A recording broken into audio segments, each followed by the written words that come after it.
Deep beneath the rolling hills of Pennsylvania, 13 miners descended into the earth on a crisp October morning in 1987. They carried lunch pails and thermoses of coffee, joking about weekend plans and overtime pay. By evening, their families would be gathered around kitchen tables, waiting for men who would never come home. The elevator they rode into the darkness would become their tomb, sealed by forces that still baffle investigators today. This isn't just another mining accident. This is the story of the Blackwater mine disaster, a mystery that has haunted the small town of Millbrook for 37 years. What happened in those tunnels defies explanation. How did 13 experienced miners simply vanish without a trace? Why was their elevator found sealed from the inside? And what did the lone survivor mean when he whispered about voices in the darkness before he died?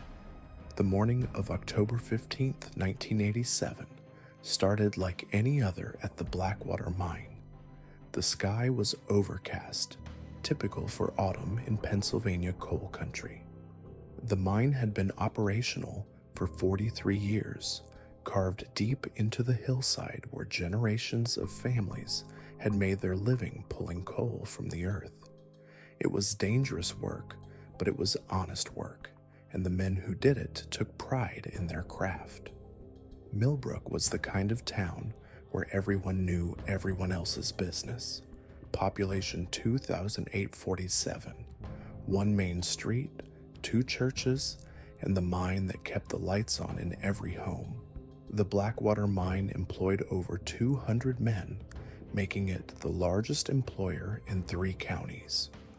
When the mine was running well, the town prospered. When it wasn't, families struggled to put food on the table. The 13 miners who reported for duty that morning were all experienced hands. These weren't rookies fresh out of training. Jimmy Sullivan had been mining for 22 years. Frank Kowalski had worked these same tunnels since 1965. Mike Rodriguez was training his own son in the family trade. These men knew every inch of the underground network, every sound the mountain made, every sign that told them when to work and when to get out. The shift supervisor that morning was Earl Davidson, a man who had never lost a miner in 30 years underground.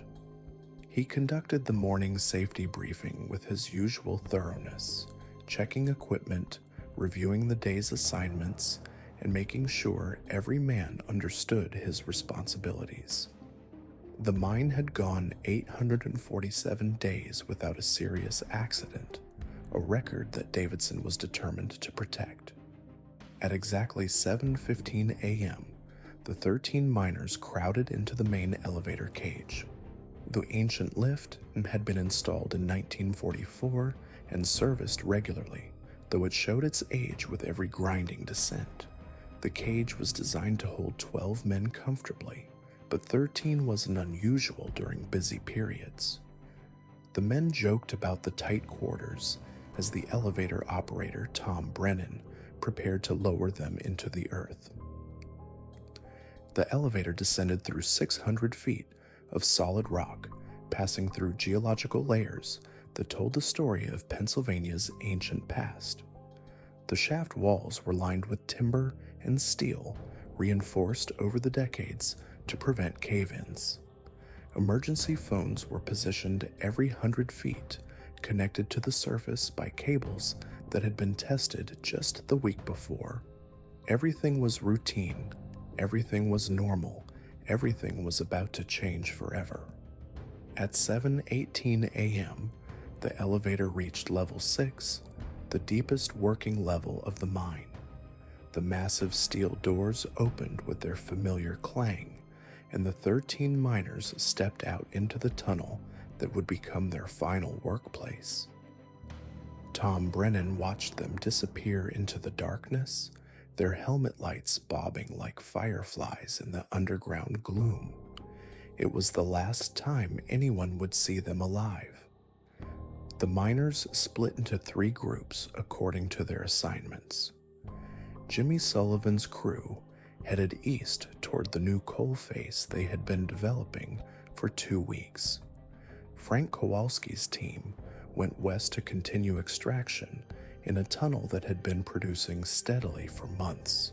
Mike Rodriguez and his son took the central passage, checking ventilation systems and monitoring air quality throughout the level.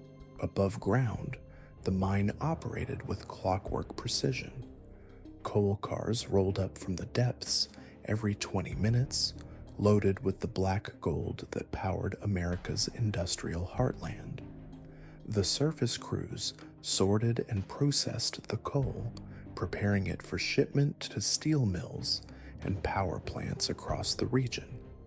Everything was running smoothly, just another ordinary day in the life of the Blackwater mine. But at 11:30 a.m., the routine shattered. The elevator operator, Tom Brennan, received a call from the surface. Mine Superintendent Robert Hayes needed to send down additional supplies to level 6. Brennan positioned the elevator cage at the bottom of the shaft and pressed the call button that would summon the miners if they needed to ride back up. The button connected to a bell system that echoed through all the tunnels on level 6. Every miner could hear it, and they all knew what it meant. Someone needed the elevator. In normal circumstances, at least 1 or 2 miners would respond within minutes, either to ride up to the surface or to send up loaded coal cars. But this time, nobody came.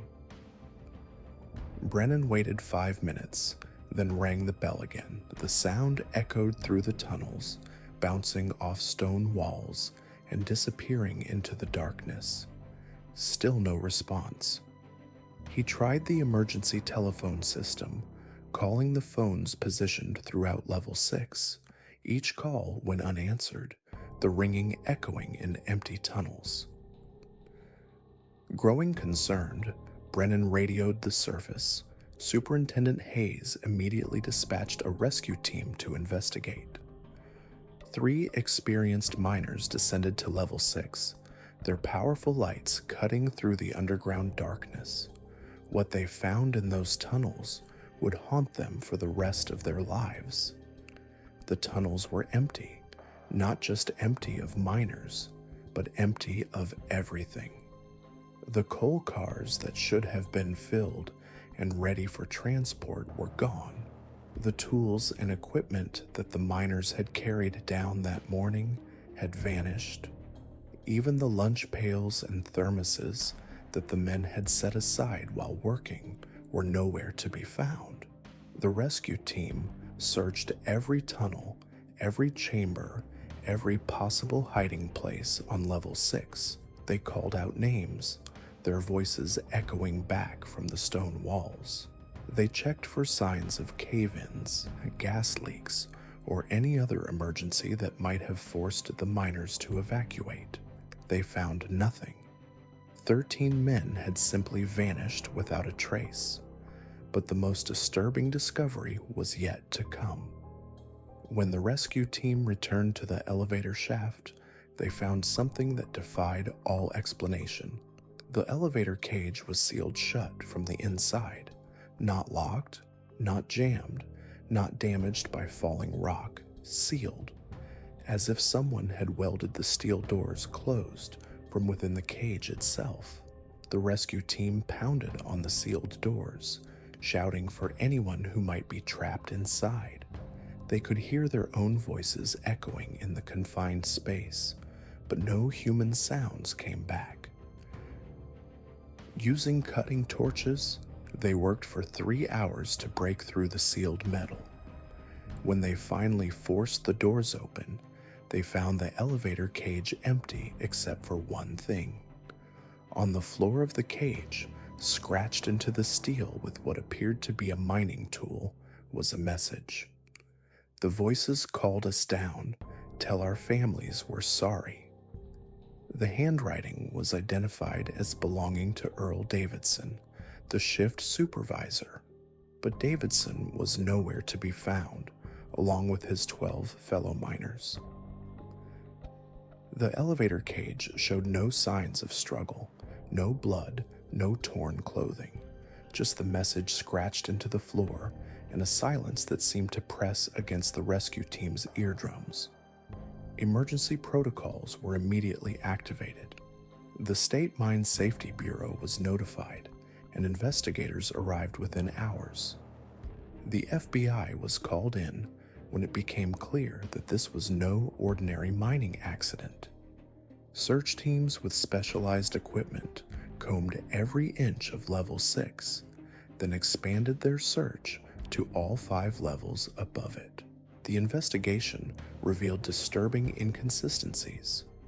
The mine's ventilation system showed no signs of gas buildup or oxygen depletion. The structural integrity of all tunnels was sound, with no evidence of cave-ins or collapses. The electrical systems were functioning normally, and the emergency communication network was operational. There was simply no logical explanation for why 13 miners would abandon their posts and disappear. More puzzling were the missing coal cars. Each car weighed over 2 tons when loaded, and moving them required either mechanical assistance or multiple men working together. The cars that had been positioned throughout level 6 that morning were gone, as if they had simply evaporated into the rock walls. The families of the missing miners gathered at the mine entrance, their faces etched with worry and confusion. These were people who understood the dangers of mining, who had lived with the constant fear that their loved ones might not come home. But this was different. This wasn't an explosion or a cave-in or any of the familiar tragedies that claimed miners' lives. This was something beyond their comprehension. Sarah Sullivan, Jimmy's wife of 24 years, clutched a photograph of her husband as she spoke to reporters. Jimmy would never just leave his post, she said, her voice breaking. He's been mining since he was 18 years old. He knows every safety rule, every emergency procedure. If something was wrong, he would have called for help. The investigation team interviewed every person who had contact with the 13 miners that morning. Tom Brennan, the elevator operator, was questioned extensively about the sealed cage. He insisted that the doors had been functioning normally when he lowered the men to level 6. The sealing had occurred sometime during the 4 hours between their descent and the discovery of their disappearance. Metallurgical analysis of the sealed elevator doors revealed something even more baffling. The metal had been fused together using a technique that required temperatures exceeding 2,000 degrees Fahrenheit. No equipment capable of generating such heat existed anywhere in the mine. The fusion was so complete that it appeared to have been done from within the elevator cage, yet no welding equipment was found inside. The search expanded beyond the mine itself. State police organized massive ground searches throughout the surrounding countryside. Helicopters equipped with thermal imaging cameras flew grid patterns over hundreds of square miles. Divers searched abandoned mine shafts and underground streams. Every effort to locate the missing miners came up empty. 3 weeks into the investigation, a breakthrough seemed to arrive in the form of a witness. Margaret Foster, an elderly woman who lived in a farmhouse overlooking the mine, came forward with a disturbing account. She claimed to have seen strange lights moving through the mine complex on the night before the disappearance. According to Foster, She had been awakened around 2 a.m. by what she described as singing voices coming from the direction of the mine. Looking out her bedroom window, she saw dozens of lights moving in organized patterns around the mine buildings. The lights were too bright to be flashlights and moved too smoothly to be carried by people walking. Foster's testimony was initially dismissed as the confused recollections of an elderly woman. But when investigators interviewed other residents in the area, they discovered that several people had reported similar phenomena: strange lights, unexplained sounds, and the feeling of being watched while near the mine complex.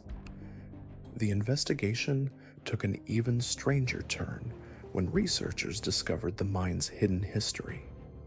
Records buried in the state archives revealed that the Blackwater mine had been the site of multiple unexplained incidents over the decades. In 1952, 3 miners had reported seeing figures in the tunnels that vanished when approached. In 1963, an entire shift of workers had refused to enter Level 6, claiming they could hear voices calling to them from deeper in the earth. Most disturbing was an incident from 1971 that had been covered up by the mining company. A geological survey team had been working in the deepest tunnels when they discovered what they described as evidence of previous human habitation. The team's report mentioned carved symbols on tunnel walls, areas that appeared to have been artificially expanded, and tool marks that didn't match any known mining equipment. The 1971 report had been classified and hidden from public view. When investigators finally gained access to it, they found photographs that defied explanation. The carved symbols bore no resemblance to any known writing system.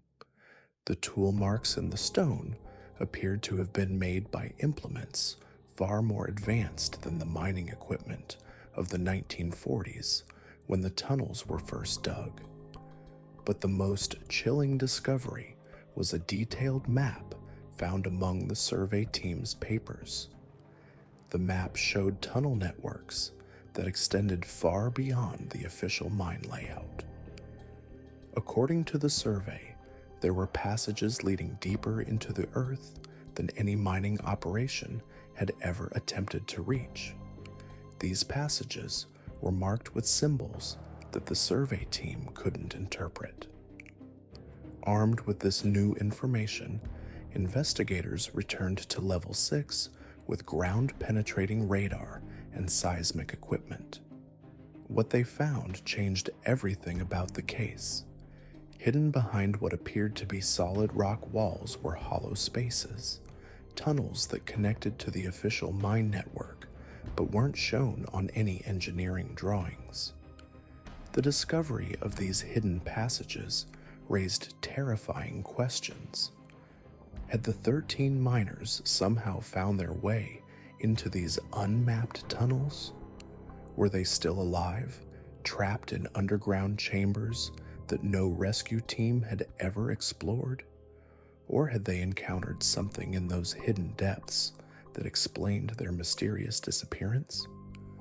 The decision to explore the hidden passages was controversial. Mine safety experts argued that the tunnels were unstable and dangerous. The families of the missing miners demanded that every possible search avenue be pursued. Local authorities were caught between the need to find the missing men and the risk of losing more lives in the attempt. A compromise was reached. A small team of the most experienced cave rescue specialists would make a limited exploration of the hidden passages. They would be equipped with the latest safety equipment and connected to the surface by multiple communication lines. The exploration would be terminated immediately if any danger was detected. The exploration team descended into the hidden passages On November 8th, 1987, exactly 3 weeks after the miners' disappearance. Their powerful lights revealed tunnels that were clearly artificial but showed no signs of modern construction techniques. The walls were smooth and precisely carved, as if the passages had been cut by machines far more advanced than anything used in conventional mining. As the team moved deeper into the hidden network, they made increasingly disturbing discoveries. The carved symbols that had been photographed in 1971 were everywhere, covering the walls in intricate patterns that seemed to tell a story. The passages branched and interconnected in ways that defied the geological structure of the mountain. Most unsettling were the sounds that echoed through the tunnels. The team reported hearing what sounded like machinery operating in the distance, though no machinery was visible. They heard voices speaking in languages none of them recognized, and underlying everything was a constant humming sound that seemed to emanate from the rock itself. After 4 hours of exploration, the team made a discovery that ended their mission immediately. In a chamber deep within the hidden network, they found evidence of the missing miners. Scattered on the floor were personal items that belonged to the 13 men: wedding rings, pocket watches, a St. Christopher medal that Frank Kowalski had worn for 20 years. But the miners themselves were nowhere to be found. The chamber showed no signs of struggle, no evidence of violence or accident.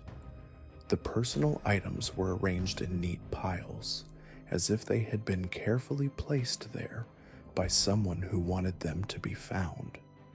Mixed in with the miners' belongings were objects that didn't belong: strange metal tools, fragments of clothing made from unknown materials, and small devices that served no recognizable purpose.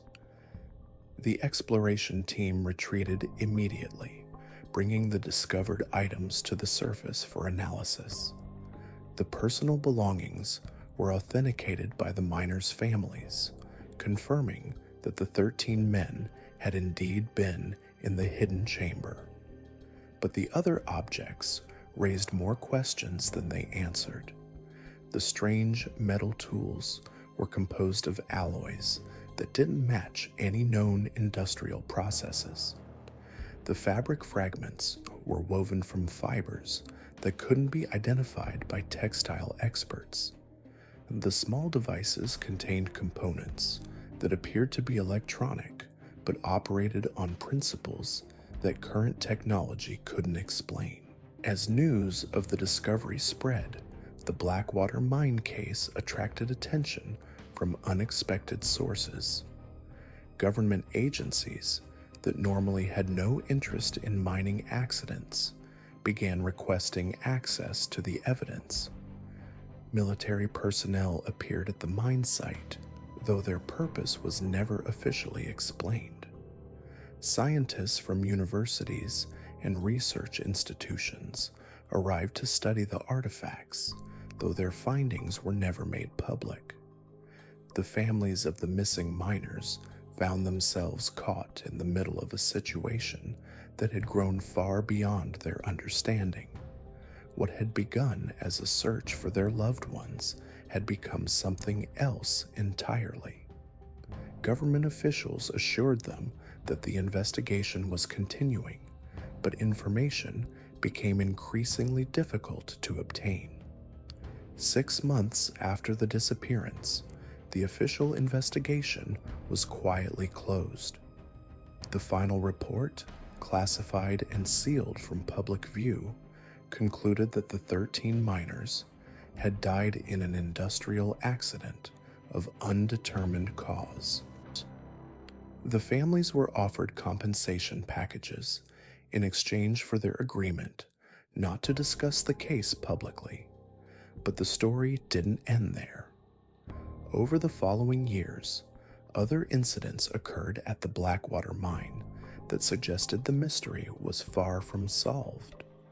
Workers reported seeing lights in the sealed sections of the mine. Equipment would be found moved or missing after being left in secure areas overnight. And sometimes, late at night, people living near the mine would hear the sound of the old elevator running, though the shaft had been permanently sealed. The town of Millbrook never fully recovered from the loss of the 13 miners.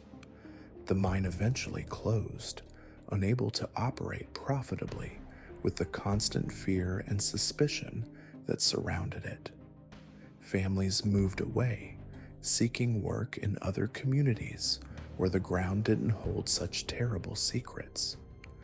Those who remained rarely spoke of what had happened, though the memory haunted every conversation. Today, the Blackwater mine stands abandoned, its buildings slowly crumbling under Pennsylvania's harsh weather. The elevator shaft has been sealed with concrete, and warning signs prohibit entry to the property. But local residents still report strange phenomena: lights moving through the empty buildings, the sound of machinery operating underground, and voices calling from depths that no human should ever reach. The case of the 13 missing miners remains officially unsolved, though rumors persist that government agencies continue to monitor the site. Some believe that the miners discovered something in those hidden tunnels that was never meant to be found.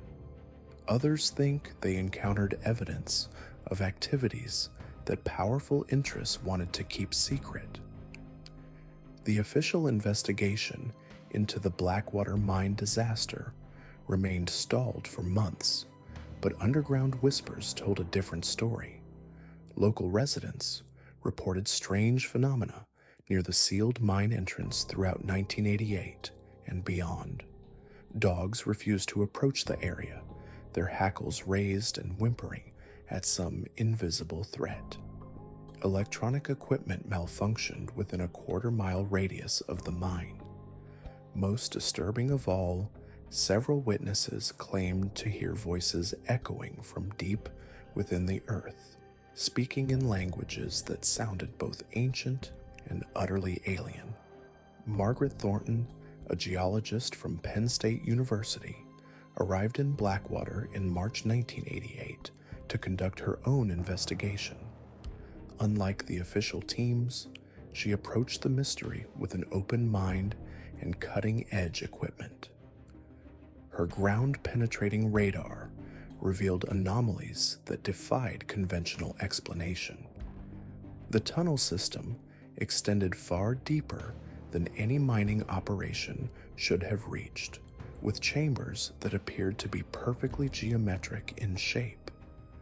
More puzzling still, her instruments detected what appeared to be metallic structures embedded in the rock formations themselves, as if they had been there for millennia.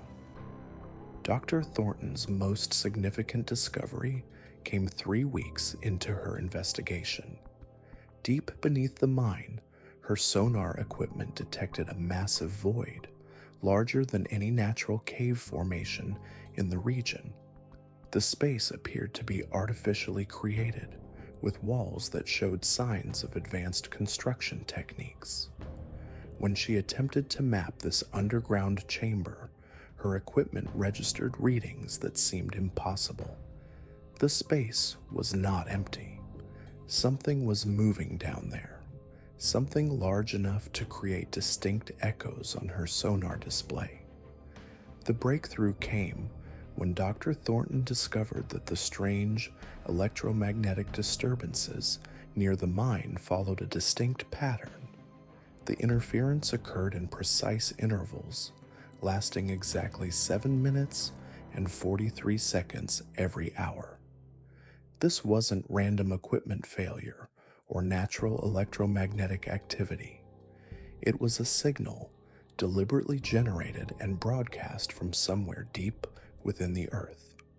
When she analyzed the frequency patterns, she found mathematical sequences that suggested intelligent design. Someone or something was trying to communicate. Local folklore took on new significance as Dr. Thornton delved deeper into the region's history. The Blackwater area had been home to Native American tribes for centuries before European settlers arrived. Tribal elders spoke of sacred caves where the earth spirits dwelled, places where the ancestors had made contact with beings from the deep places. These stories had been dismissed as mythology, but Dr. Thornton began to see patterns that suggested a different interpretation. The Delaware tribe had maintained traditions about the Star People who had emerged from underground chambers centuries ago. These beings had shared knowledge of metalworking, agriculture, and astronomy with selected tribal members before retreating back into the earth. The tribe's oral histories described elaborate underground cities connected by tunnels that stretched for hundreds of miles beneath the Appalachian Mountains.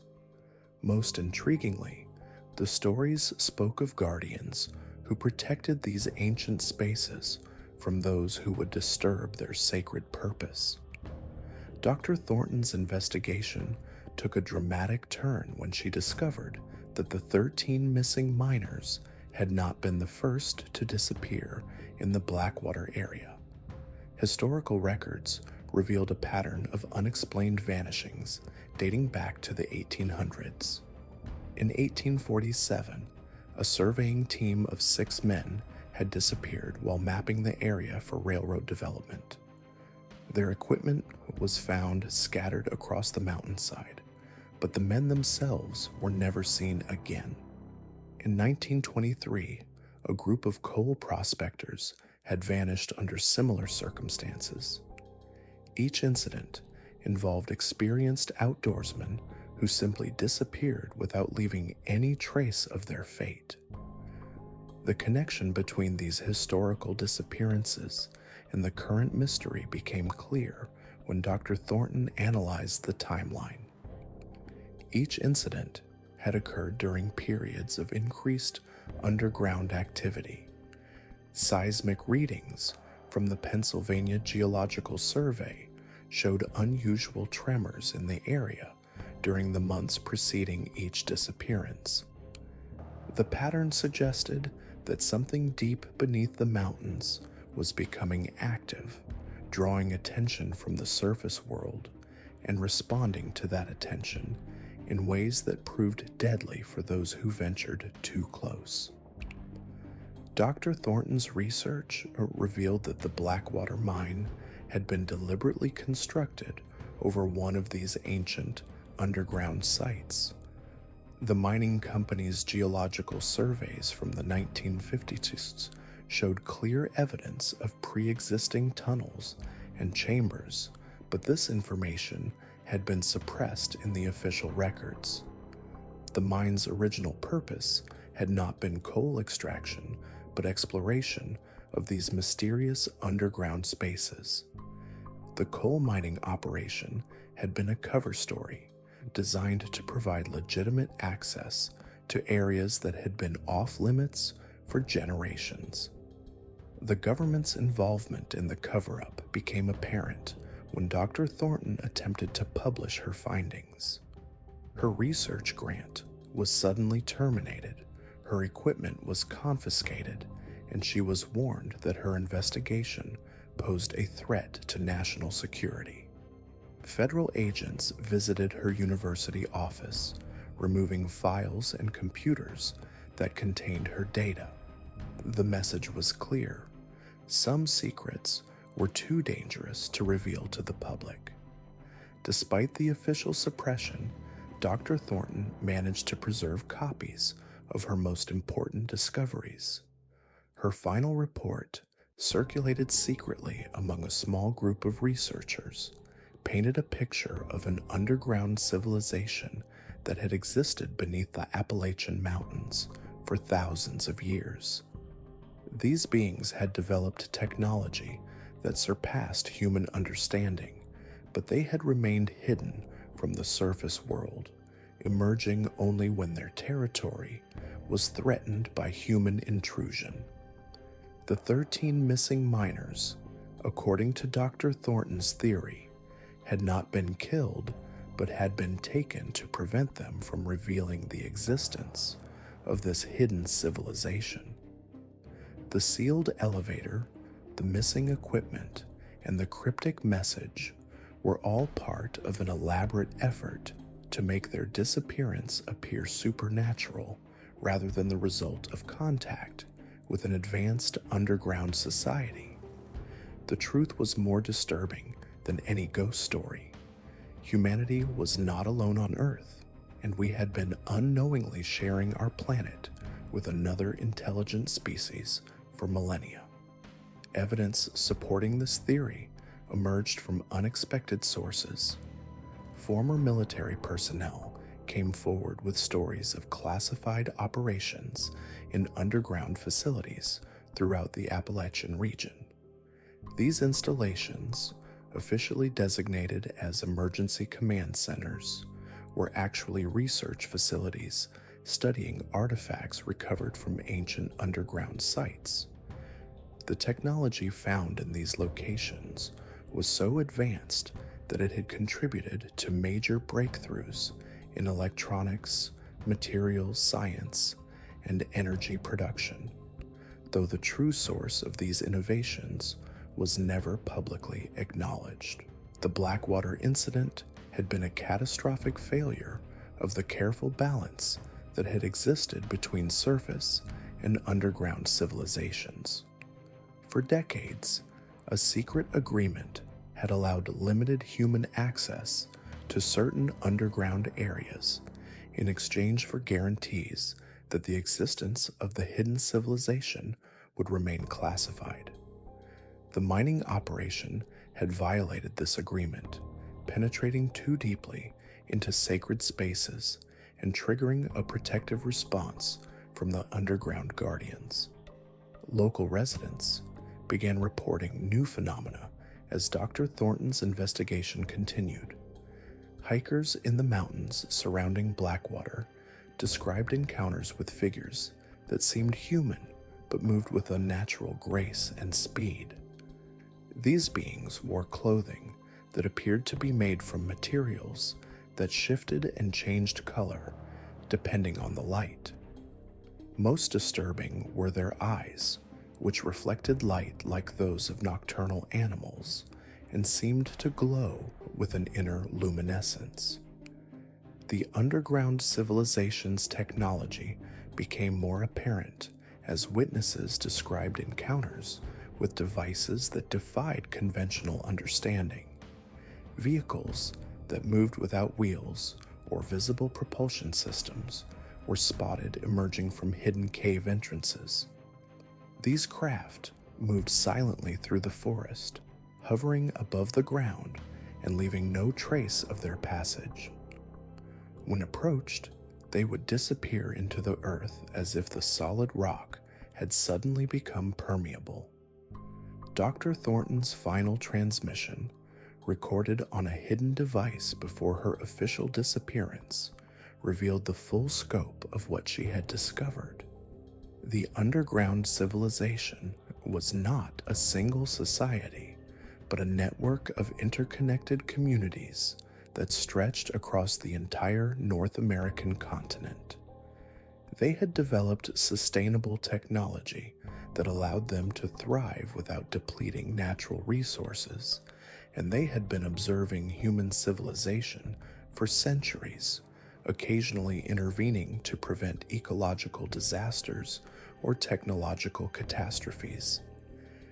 The 13 miners had been offered a choice: return to the surface world and face memory alteration to remove all knowledge of what they had seen, or remain underground and join the hidden civilization.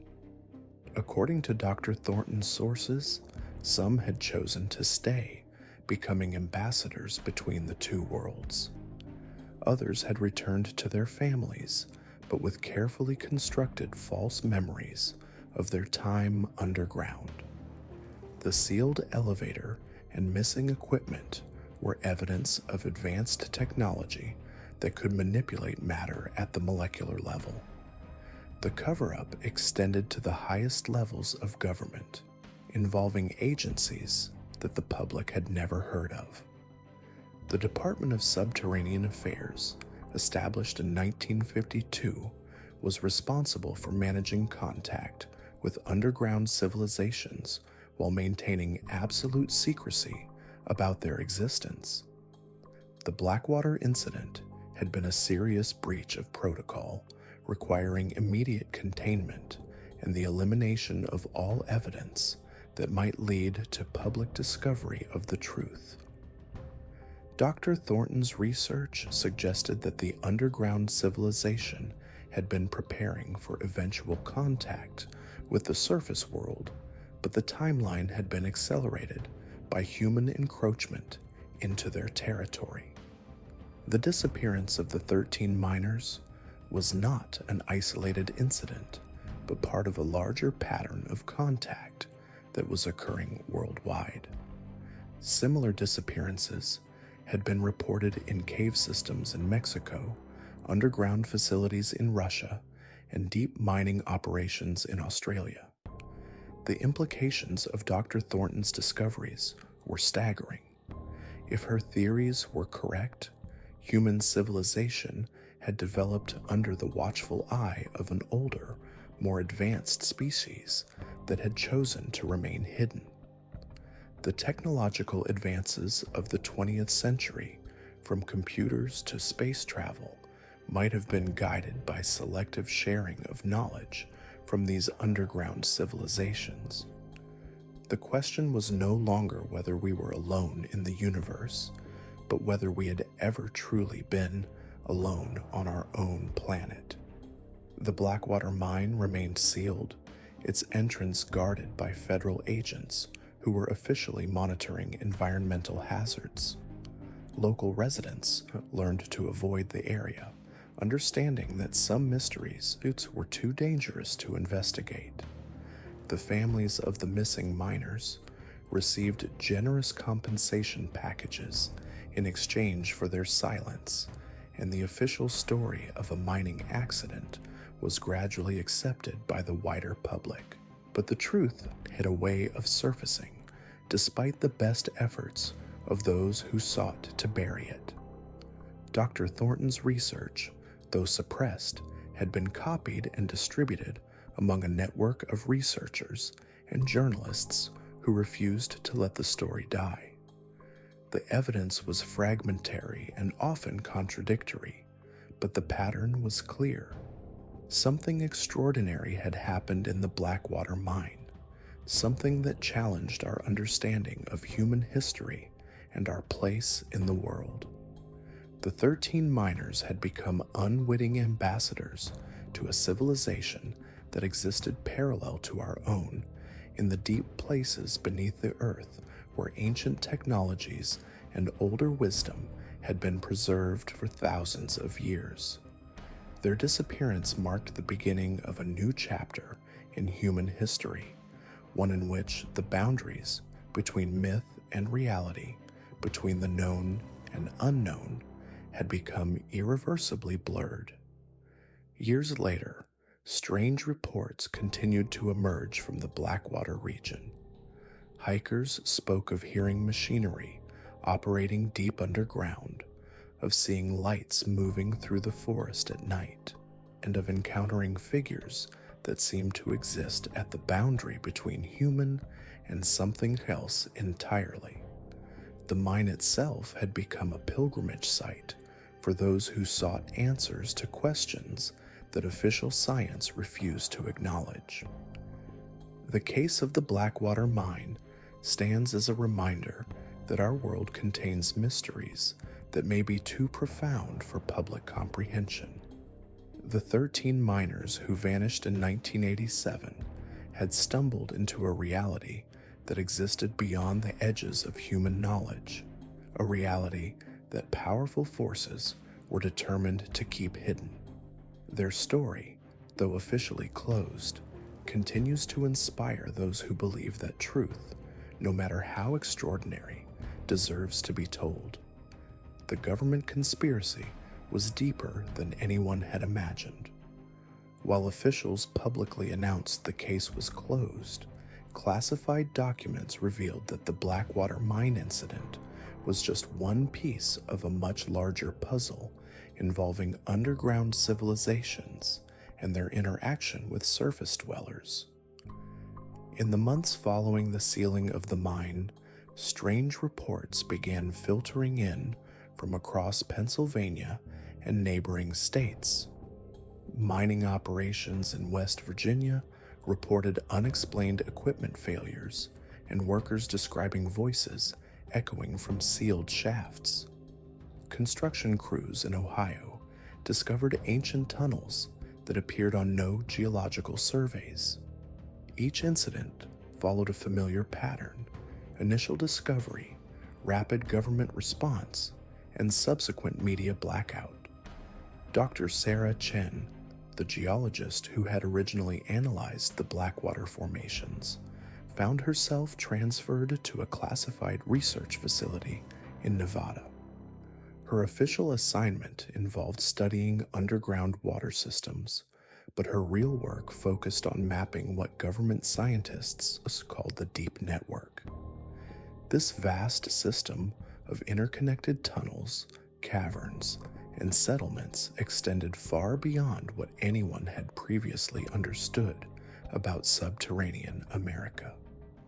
The Deep Network wasn't a natural formation. Archaeological evidence suggested it had been constructed over thousands of years by successive civilizations, each building upon the work of their predecessors. The most recent inhabitants appeared to be descendants of various groups who had retreated underground over the centuries. Native American tribes fleeing European colonization, escaped slaves seeking freedom, religious communities avoiding persecution, and survivors of various disasters who had found refuge in the depths. These underground societies had developed their own cultures, technologies, and methods of survival. They had learned to navigate the darkness, cultivate food in controlled environments, and maintain complex social structures without surface contact. Most remarkably, they had developed advanced techniques for mental communication and shared consciousness, abilities that allowed them to coordinate activities across vast distances underground. The 13 miners hadn't simply been taken or killed, they had been recruited. Intelligence gathered from deep surveillance operations revealed that the underground civilizations maintained careful watch over surface mining activities. When operations threatened their territories or revealed their existence, they would intervene. Sometimes this meant sabotaging equipment or causing minor accidents. In rare cases, it meant bringing surface dwellers into their community. The miners' backgrounds made them ideal candidates for recruitment. All 13 were skilled in underground work, comfortable in confined spaces, and possessed technical knowledge valuable to the subterranean societies. Their disappearance had been carefully planned and executed by scouts who had been monitoring the Blackwater operation for months. James Morrison, the crew chief whose final message had sparked the investigation, was revealed to be still alive in classified debriefings. Deep reconnaissance teams had made contact with him in 2018, 31 years after his disappearance. Morrison had aged but appeared healthy and mentally sharp. He described a vast underground city where thousands of people lived in harmony with their environment, using technologies that combined ancient knowledge with modern innovations. The underground society had welcomed the miners as valuable contributors to their community. Their surface knowledge of modern mining techniques, electrical systems, and mechanical repair had proven invaluable. In exchange, they had learned underground survival skills, sustainable living practices, and the mental disciplines that allowed for telepathic communication.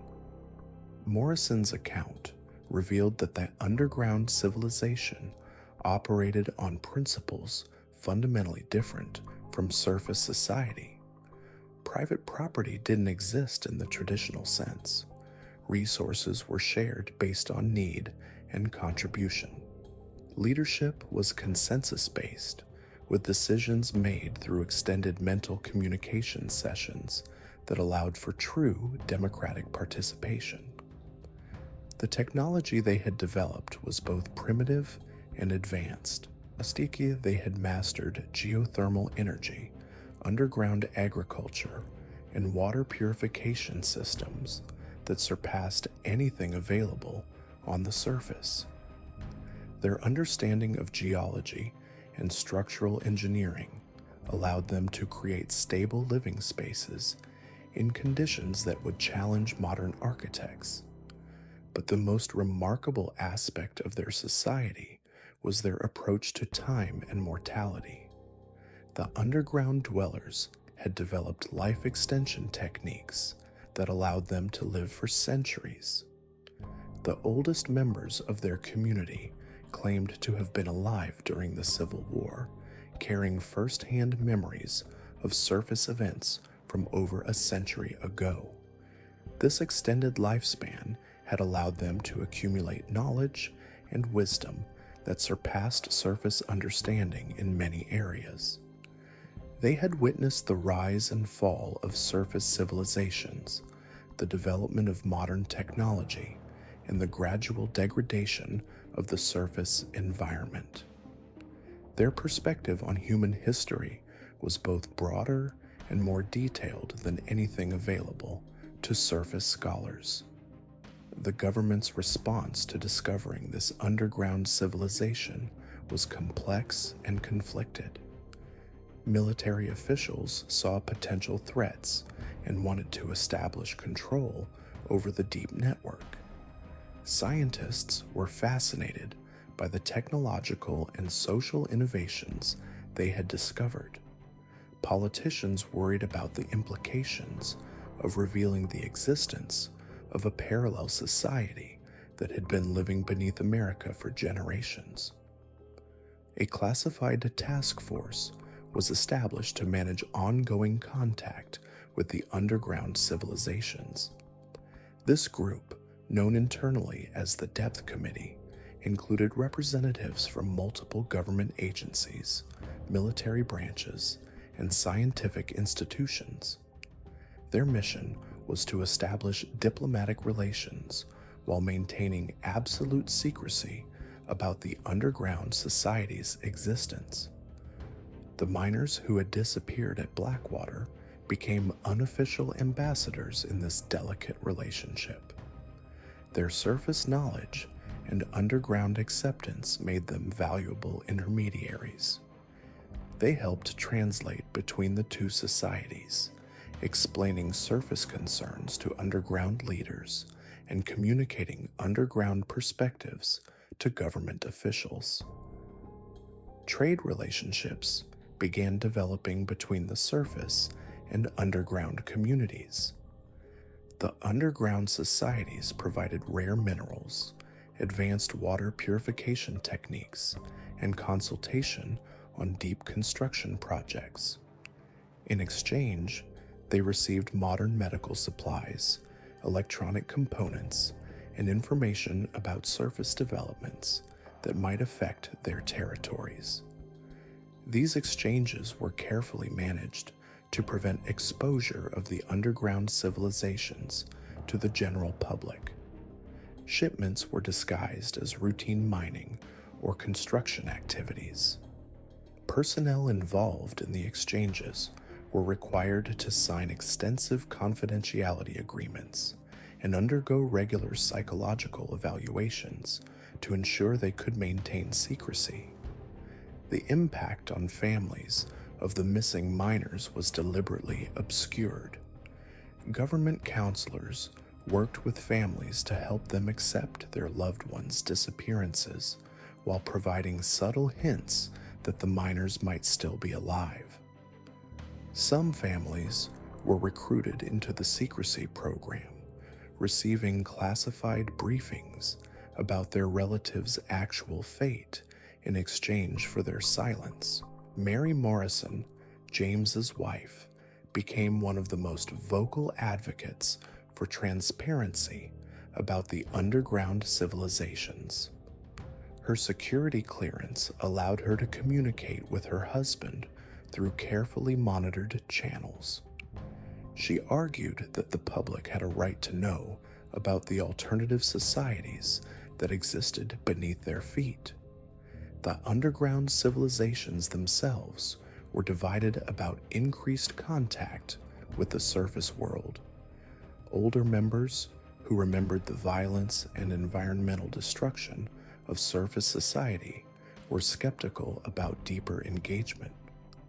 Younger members were curious about surface technologies and cultural developments. The miners from Blackwater became influential voices in these debates. Their first-hand experience of both worlds gave them unique perspectives on the benefits and risks of increased contact. They generally favored gradual integration, believing that both societies could learn from each other while maintaining their distinct identities.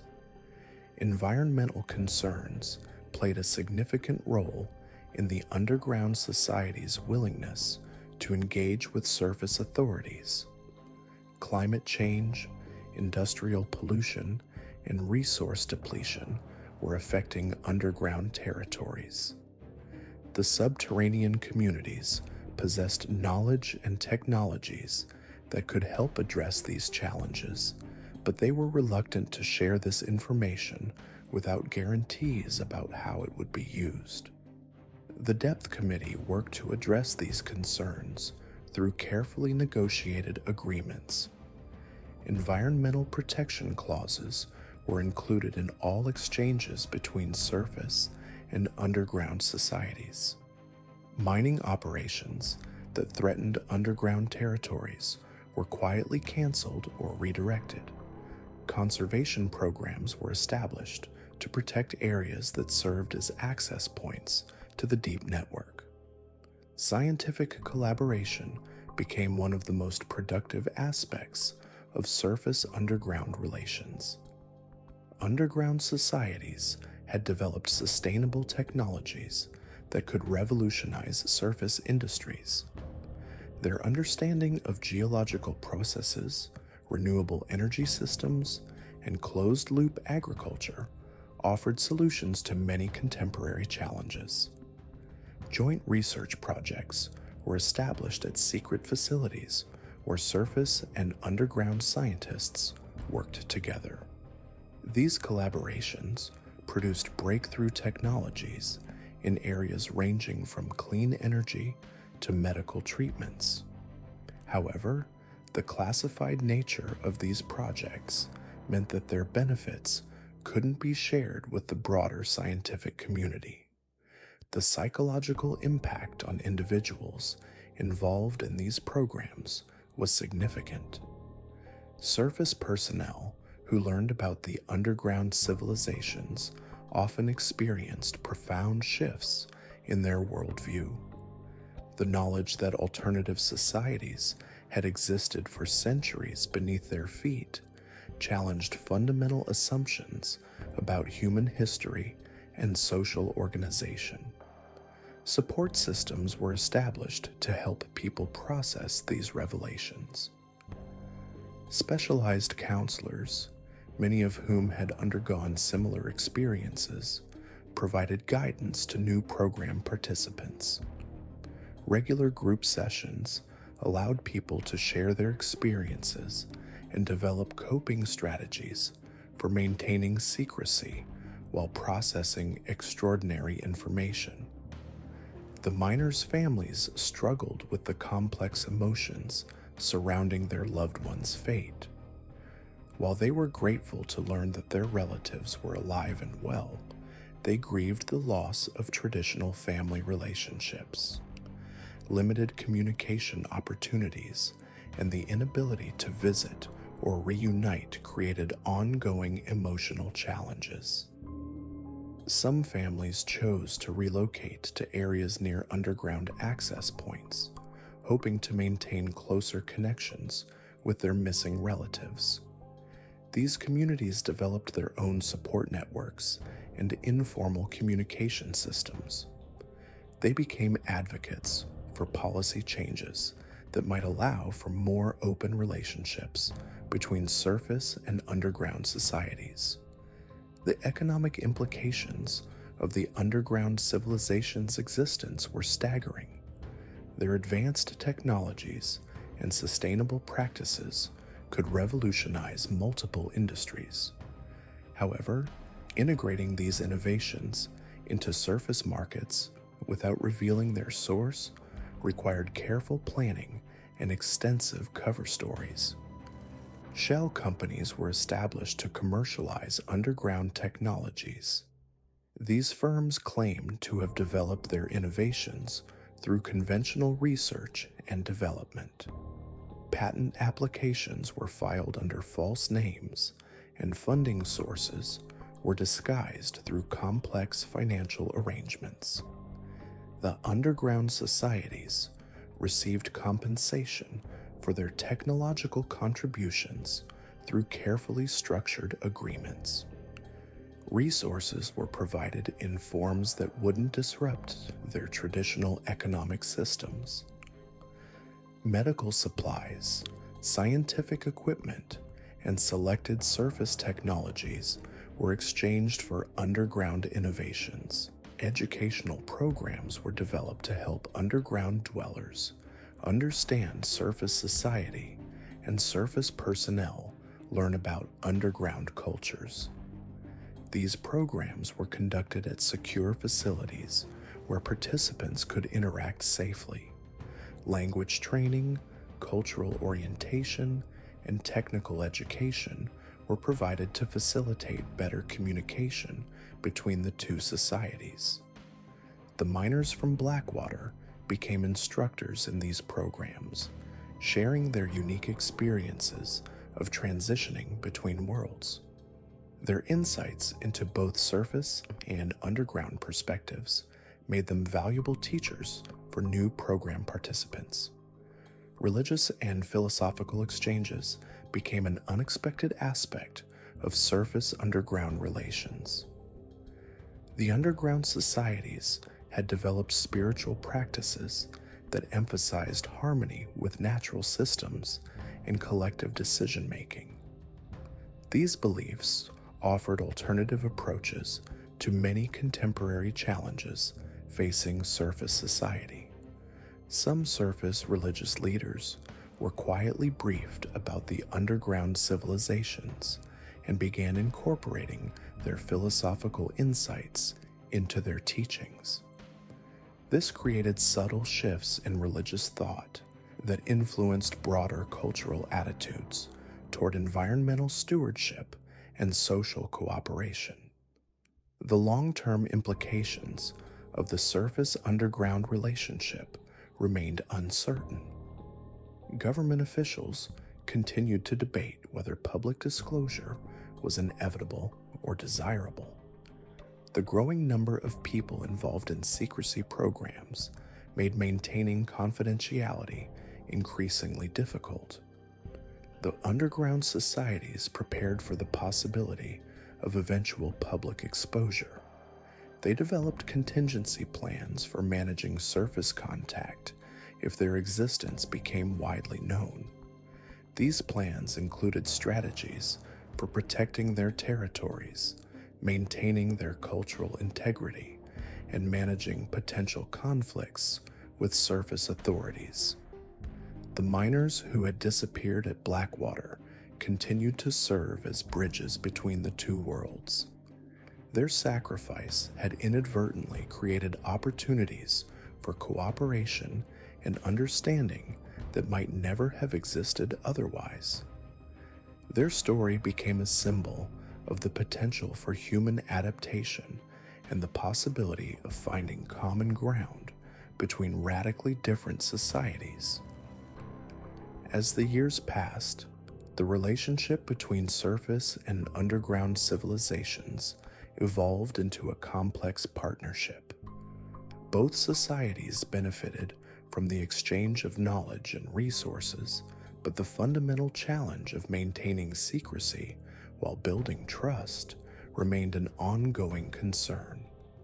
The Blackwater mine incident had revealed that the world was far more complex and mysterious than most people imagined. Beneath the familiar surface of everyday life lay entire civilizations with their own histories, technologies, and wisdom. The 13 miners who had vanished that day in 1987 had become pioneers in a new form of human relationship, one that challenged conventional understanding of society, technology, and the possibilities for human cooperation. Their story continued to unfold in classified briefings and secret facilities, but its implications reached far beyond the immediate participants.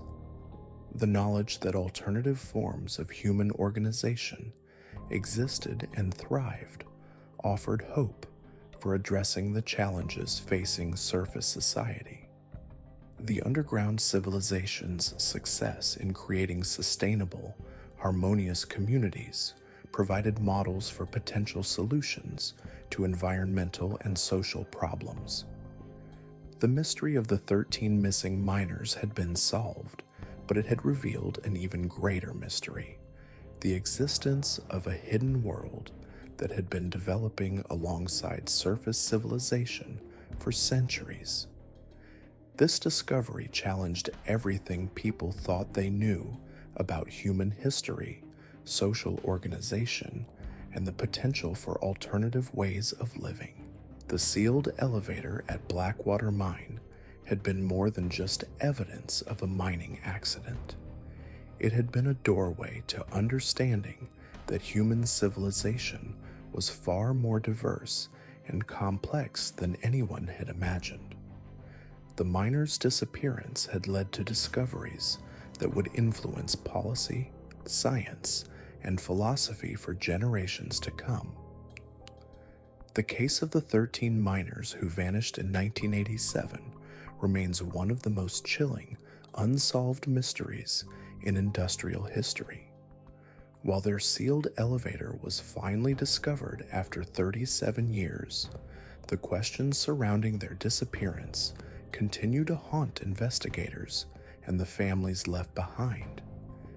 The evidence found within that underground tomb suggests their final moments were far more complex than anyone initially imagined, revealing a story of survival, desperation, and secrets that some believe should have remained buried forever.